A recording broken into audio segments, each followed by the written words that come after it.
Hello. Hello मेरे प्यारे प्यारे दोस्तों, आपका मेरे चैनल में स्वागत है। मेरे चैनल का नाम है रजनीकांत सिन्हा। ये यूट्यूब का चैनल है ना। अभी का जो वीडियो चल रहा है ना, उसका थंबनेल पढ़े हो। BIT topper in ₹500। तुम्हें 500 रुपये जमा करना है और इसके एवज में जो है तुम जो है IIT में टॉप करने का सपना पूरा कर सकते हैं।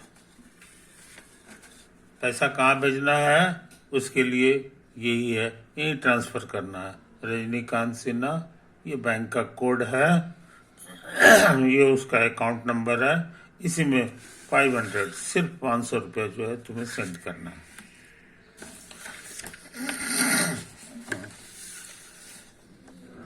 ये लेक्चर वेक्टर अलजेब्रा का है।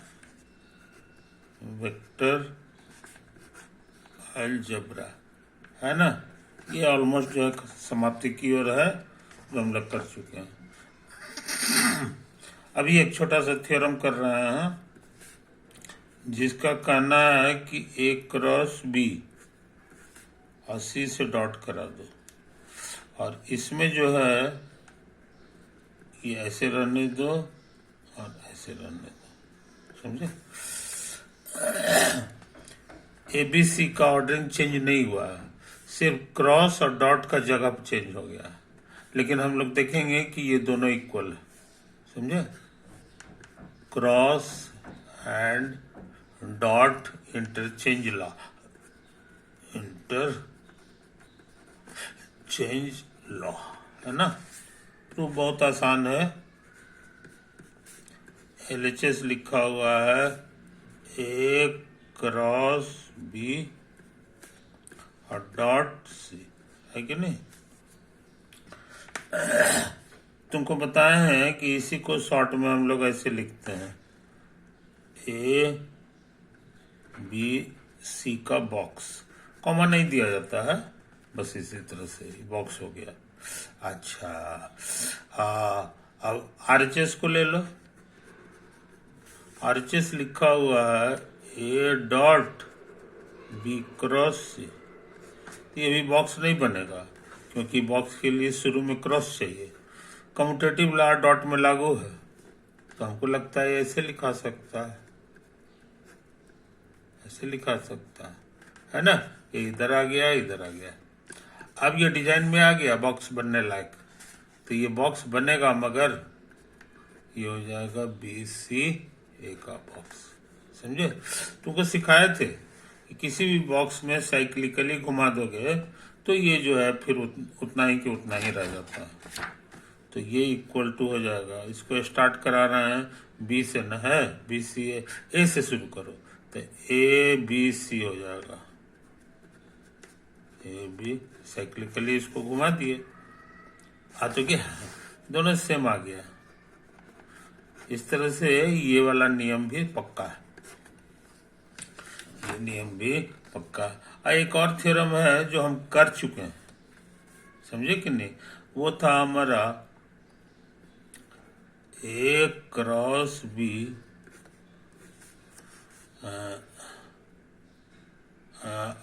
और कैसे कैसे था जी, A×B×C है ना। ये तुमको सिखाए थे कि फाइनल आंसर ट्रिपल प्रोडक्ट है क्रॉस का। ये तुमको सिखाए थे कि ये जो है ना आंसर देगा A और B के टर्म में, समझे। तो पहले बीच वाला लिखाता है माइनस, फिर ये वाला लिखा जाएगा, है ना। B खर्चा हो गया तो ये दोनों का डॉट, एक खर्चा हो गया तो बाकी दोनों का डॉट। ये तुम्हारा सीखा हुआ है। इसी का जोड़ीदार एक और था, ऐसे वाला। इस बार भी वही हाल है। ब्रैकेट में B और C है, B और C का टर्म में आंसर आएगा। तो B हो गया, माइनस हो गया बीच वाला, और C इधर लिखाएगा। B खर्च तो बाकी दोनों का डॉट, और C खर्च तो बाकी दोनों का डॉट, समझे। ये दोनों बड़े काम के फॉर्मूला है। ये हम लोग कर चुके हैं, समझे कि नहीं। अच्छा, अब हम कुछ छोटी छोटी बातें नोट करें। मान लो ये, सॉरी, एक क्रॉस नहीं, इसको बढ़िया से लिखो, ए क्रॉस बी और डॉट सी क्रॉस डी, समझे। 4 वेक्टर ले लिए, इसका क्रॉस और डॉट, है ना। तो हम सोचते हैं कि ये वाला नियम लगा दें।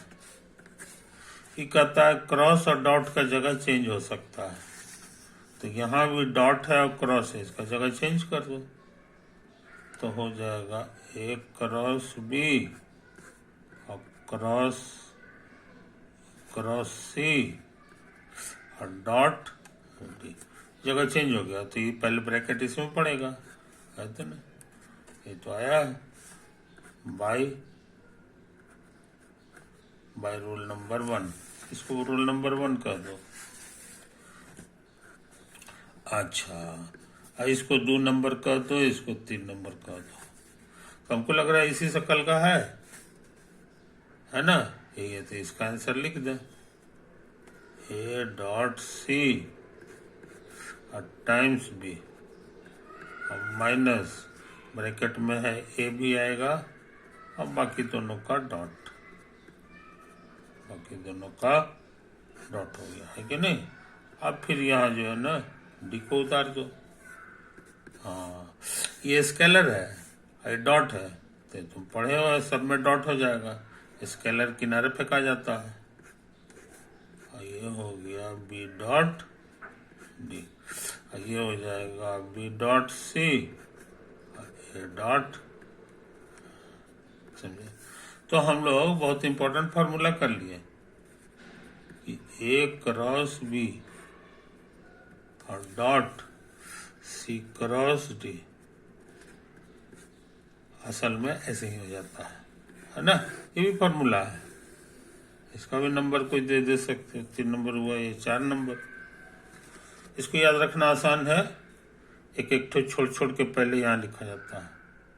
तो ए सी बी डी, अब उसके बाद माइनस, अब छोड़ना नहीं है, अब सटा के, तो बी और सी का डॉट, अब फिर ये देखो, अब ये जो है बहुत किनारे वाले का डॉट। तो इस तरह से हम लोग इसको भी कर लिए। तुम कहोगे कि इसके साथ हम क्रॉस भी तो कर सकते हैं, उसका भी तो कुछ फॉर्मूला होगा। या राइट, उसका भी फॉर्मूला होगा, तुम सही कह रहे हो।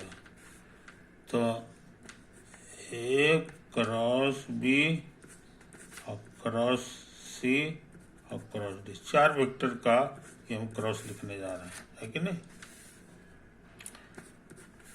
तो इसको जो है हम सोचते हैं ये वाला नियम लगा दें, ये वाला 2 नंबर, है ना। इसको सी की जगह इतना बड़ा चीज समझ लो, तो हम लोग कोशिश करें 2 नंबर की मदद से।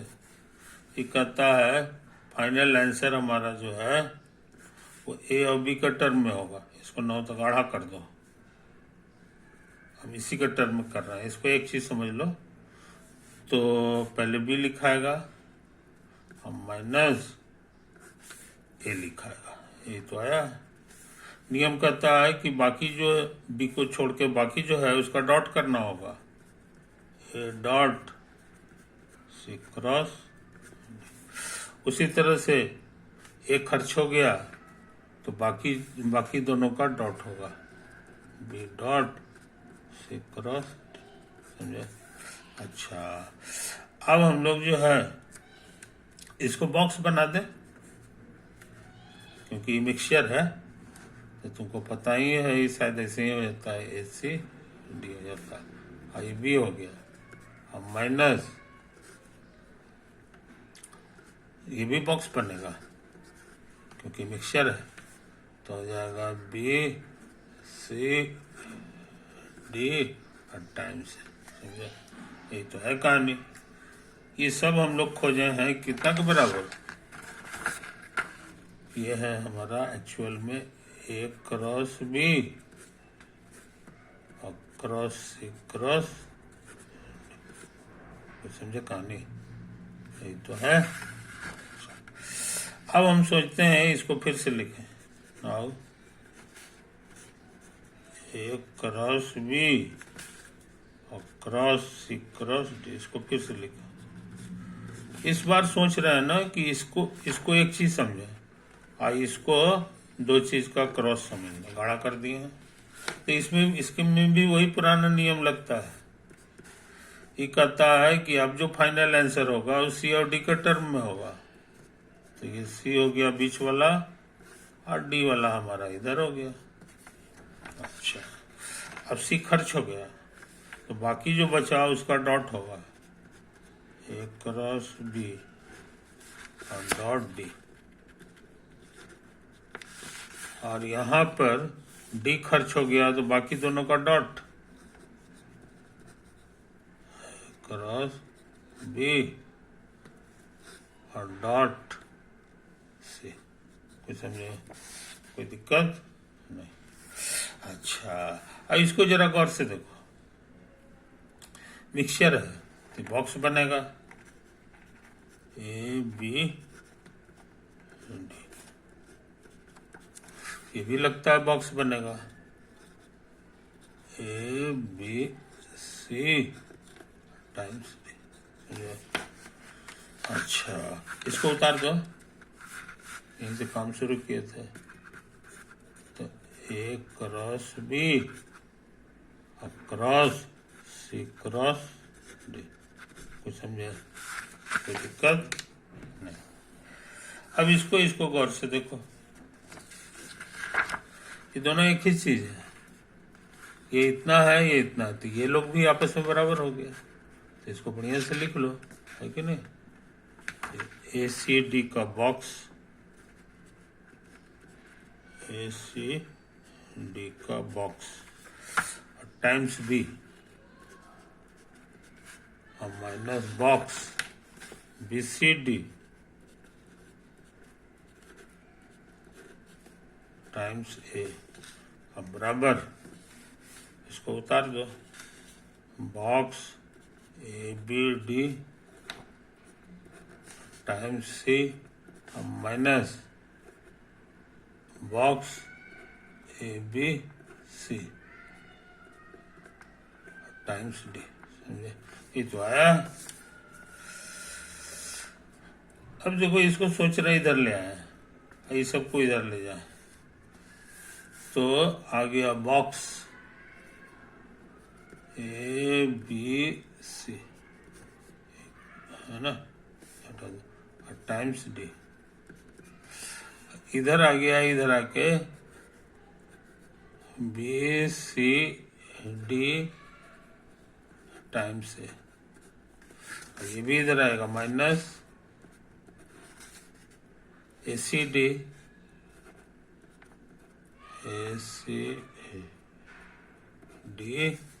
Times B. इसको उतार दो, ए बी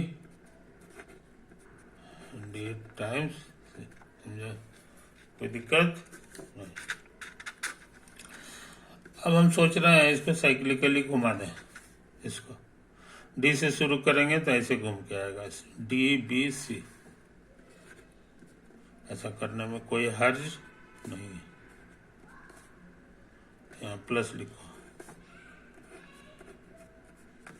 अब सोच रहे हैं इसका जगह इंटरचेंज कर दें। इसका जगह इंटरचेंज करोगे तो इस माइनस के बजाय प्लस हो जाएगा, तो हो जाएगा ए डी सी। और ये ठीक ठाक लग रहा है, ए बी। समझो? काफी डिजाइन में आ गया है। इसको उतार दो, ए बी सी। समझे? तो यही तो बात है मेरे यार। ये फॉर्मूला बड़ा इंपॉर्टेंट है, ये फॉर्मूला बहुत इंपॉर्टेंट है, बीबीआई। इसको याद रखना आसान है। डी हो गया चौथा वेक्टर, ये बी सी है। अब ये चौथा वेक्टर यहाँ चला आता है एक ही जगह, तो ए यहाँ बाहर आ जाता है। चौथा वेक्टर बीच में चला आता है तो बीच वाला बी जो है बाहर आता है। चौथा वेक्टर तीसरा घर में आता है तो यहाँ का सी जो है बाहर आ जाता है। तो अच्छे लड़के इसको याद कर लेते हैं, है ना। अब बहुत से लोग इसको ऐसे लिखते हैं डी बराबर, चूंकि ये स्केलर है ए बी सी, तो हम इसको भाग दे सकते हैं। खाली यही ध्यान रखेंगे कि भाई ए बी सी हमारा जो है ये बॉक्स जो है ये 0 ना हो, क्योंकि 0 से भाग देना मना है। तो ये देखने में और छोटा हो जाएगा। ये कहोगे डी बी सी टाइम से plus A D C times B plus box A B D times C divided by ये स्केलर लिख दो ए बी सी, ए बी, समझे, यही तो है। तो बहुत से लड़के इसी को ऐसे करके लिखना पसंद करते हैं। अब बहुत से लड़के इसको अलग अलग कर लेते हैं, नया नया नंबर देते हैं। लैम्डा कहते हैं, म्यू कहते हैं और न्यू कहते हैं। न्यू वेयर लैम्डा का मतलब हो जाएगा इतना बाई इतना, ये वाला जो बॉक्स है एक को नंबर देगा, उससे इसको भाग देगा, समझे। उसी तरह म्यू का मतलब हो जाएगा डी सी ये बॉक्स ए बी सी, और अंत में न्यू, न्यू का मतलब है A B D, A B by A B C. कोई दिक्कत?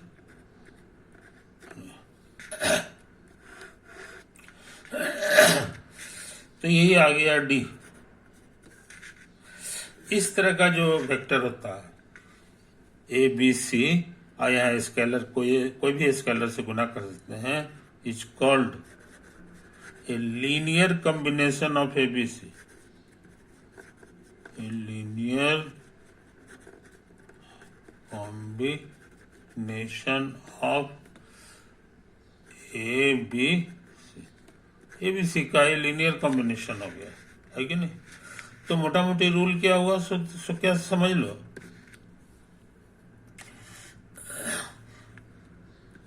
if 4 vectors are given, 4 vectors are given,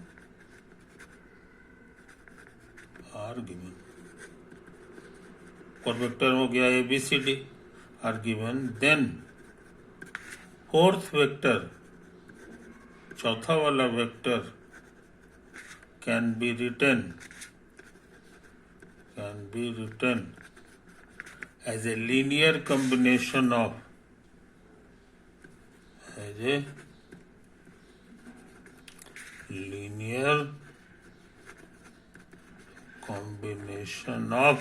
remaining 3 vectors,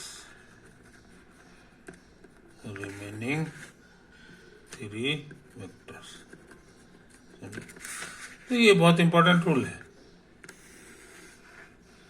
कोई भी वेक्टर को हम लोग बाकी 3 वेक्टर के लीनियर कॉम्बिनेशन के रूप में लिख सकते हैं, है कि नहीं। ये इसी कारण से हम लोग कहते हैं कि our universe is 3 dimensional. 3 vector अगर दिया हुआ है तो बाकी किसी को चौथा वेक्टर लेने की जरूरत नहीं है। वो बाकी वो उसी तीनों से दाएं बाएं करोगे तो तुमको एक चौथा तैयार हो जाता है। That is why our universe is said to be 3-dimensional. 3-dimensional. ये 3 डायमेंशनल यूनिवर्स में हम लोग रहते हैं, समझे कि नहीं।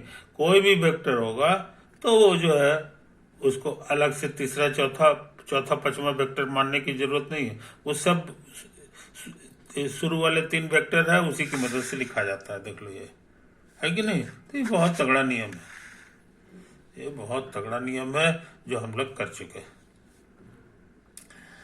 तो सच पूछो तो हम लोग वेक्टर अलजेब्रा फिनिश कर लिए। अब इसमें कोई जान नहीं रहता है कि नहीं।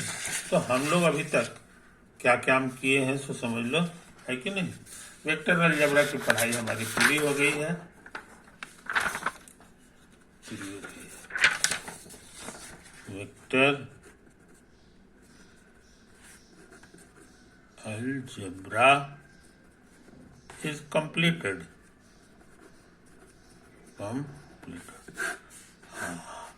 अब पूछोगे कि इस पढ़ाई का लाभ तो इसका लाभ जो है तुम सही करे, उसी को कहा जाता है मैं बढ़िया से एप्लीकेशन ऑफ वेक्टर अलजेब्रा।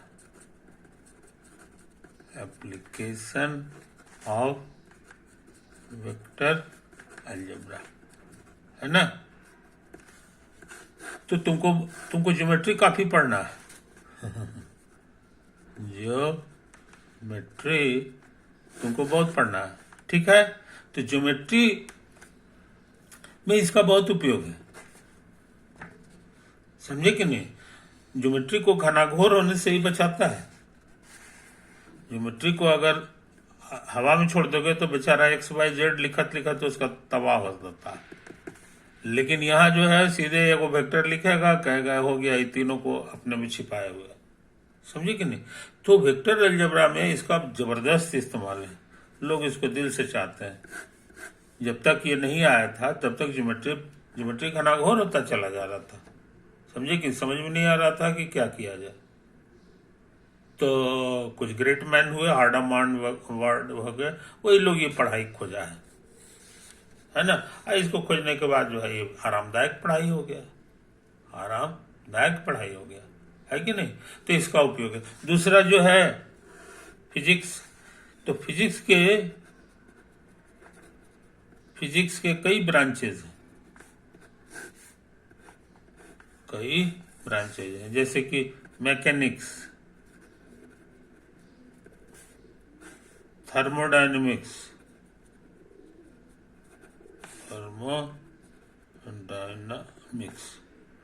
उसके बाद है ऑप्टिक्स, है कि नहीं, ये तो है। और उसके बाद एक और है इलेक्ट्रोडायनेमिक्स।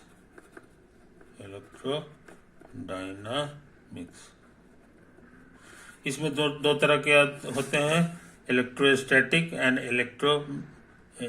इलेक्ट्रोडायनेमिक्स। इलेक्ट्रोस्टैटिक्स, है ना। और फिर जो है इसको दूसरा को कहते हैं करंट, इलेक्ट्रिसिटी, समझे। तो इसका इस्तेमाल ऑप्टिक्स में नहीं होता है ये जो पढ़ाई की है इसका यूज जो है इसमें नहीं, थर्मोडायनेमिक्स में भी नहीं होता, मगर इसमें बहुत होता है, इसमें भी बहुत होता है। यानी पूरा इलेक्ट्रोडायनेमिक्स जो है वेक्टर का गुलाम है। अब मैकेनिक्स का भी वही हाल है, समझे। और ये पढ़ाई जो है पूरे इतना में जो बटा हुआ है, इसको मान के चलो कि 30% ये अकेले है और 30% फिजिक्स यही है। तो 60% फिजिक्स को कवर करता है ये। जो इसमें मास्टर नहीं है उसके लिए ये 60% का नुकसान हो जाता है, समझे। तो तुम्हारे लिए जो है हम ये करें। इस सब में जो है अलजेब्रा है, सिंपल अलजेब्रा है, कैलकुलेशन है, इसमें जो है कैलकुलस है ये चीज। तो असली तुमको ये 60% कवर करता है ये वेक्टर अलजेब्रा से, समझे। आप फिर जो है दूसरा हो गया ये ज्योमेट्री तुमको बहुत पढ़ना है। 3 डायमेंशनल ज्योमेट्री पढ़ना है, 2 डायमेंशनल ज्योमेट्री पढ़ना है कि नहीं, इत्यादि इत्यादि। तो ये चीज अब खुद वेक्टर अलजेब्रा भी अपने आप में सिलेबस में है ना। तो वहाँ भी जो है इसका रोल है। तो कहने का मन ये बहुत इंपॉर्टेंट पढ़ाई है ना। अब रह गई इसके एप्लीकेशंस की बात, तो एप्लीकेशन आज हम नहीं करेंगे, है कि नहीं। एप्लीकेशंस हम करेंगे, है ना। एप्लीकेशन हम करने जा रहे हैं, और इसमें है, और इसमें जो है ऑर्डरिंग जो है, यहाँ ordering of learning, ordering of learning, इसके बारे में तुमको बढ़िया से समझ होनी चाहिए। तुमको पढ़ना ढेर सारा चीज है, लेकिन किसके बाद कौन सा चीज पढ़ना चाहिए, इसका फैसला जो है जिसको पढ़ना है उसको नहीं करना चाहिए, उसको नहीं करना चाहिए। पूछोगे कैसे? जैसे मान लो कि किसी को दिल्ली शहर घूमना है, किसी को, कोई बाहरी आदमी आया है, उसको दिल्ली शहर घूमने का शौक है कि इसके जितने बढ़िया बढ़िया जगह है हमको सब घुमा दो, समझे। अगर वो किसी का सहारा न ले, किसी का सहारा न ले, तो पता चला कि 2 रोज बाद उसको जाना भी है दिल्ली छोड़ के, तो वो जो है परेशान रहेगा। 2 रोज में वो 2-3 चीज देखेगा, और उसके बाद बाकी चीज के लिए अफसोस उसको बना रहेगा। नहीं कर सकता है, नहीं घूम सकता है। इसका उल्टा, इसका वो लिस्ट लेके आया है कि हमको 20 जगह दिल्ली में घूमना है ना। इसका उल्टा, कोई ऐसा घनाघोर आदमी जो दिल्ली का रहने वाला हो, है कि नहीं, दिल्ली में जो है अच्छा खासा समय बिताया हो, दिल्ली में रहा हो, दिल्ली में समय बिताया हो, थोड़ा एजेड हो, उसको सब पता है, उसको सब पता है दिल्ली में कहाँ से कहाँ जाना है, कैसे जाना है, कौन सा गाड़ी रखना चाहिए, क्या नहीं करना चाहिए, ए लॉट ऑफ थिंग्स आ रहा है। उसकी मदद ले लो, वो कहेगा हमको चार्ट दिखा दो कि तुमको कहाँ कहाँ घूमना है कि नहीं। और उसी को गाइड कहा जाता है, वो पैसा लेता है। गाइड जो है गाड़ी में बैठाएगा, वो कहेगा चलो, अब काट कहेगा कि हम जैसे जैसे घुमाते हैं वैसे वैसे तुम अपना काटते जाना। तो कहेगा कि हाँ हमको कुतुब मीनार घुमा दो, है ना, इंडिया गेट घुमा दो, तो कहे वैसे नहीं, तुम्हारे अनुसार हम नहीं दिखाएंगे। तुम अगर कहोगे कि नहीं कुतुब मीनार के बाद हमको इंडिया गेट घुमाइए, है कि नहीं, उसके बाद लाल किला घुमाइए, वैसे नहीं चलेगा। इसमें मेरी मर्जी चलेगी, मेरी मर्जी चाहिए। मेरी मर्जी है कि हम किसके बाद कहाँ घुमाएंगे, ये हमारे पसंद की चीज है। तुमको तो शहर का अंदाज है नहीं कि कौन कौन किसके नजदीक है, कौन किससे दूर है इत्यादि, लॉट ऑफ थिंग्स। कौन के बजे खुला रहेगा, कौन के बजे नहीं, तुमको तो कुछ नहीं पता है। तुम तो शौक लेके आए हो कि हमको ये सब चीज घूमना है, लेकिन उसमें जो ऑर्डरिंग है वो जो genuine master of the subject है उसी का है। वही हाल पढ़ाई में भी है। आईआईटी के सिलेबस में जो है कठिनाई का सबसे बड़ा कारण यही है। लड़के फेलियर जो होते हैं उसका सबसे बड़ा कारण यह है कि उनको ऑर्डरिंग का तो पता है नहीं। वो तो पहली बार बेचारे सब्जेक्ट पढ़ रहे हैं, तो कभी पढ़ेंगे फलना चैप्टर, कभी फलना चैप्टर, कभी फलना किताब, अब पता चला कि उनका समय जो है पूरा पार हो गया, इम्तिहान का दिन आ गया और मुंह ताक रहे नहीं कहीं की। तो ये सब चीज तो हम जानते ही नहीं, ये सब तो अभी हम पढ़े ही नहीं, क्योंकि हम उसी में तो फंसे रह गए। यही चीज है।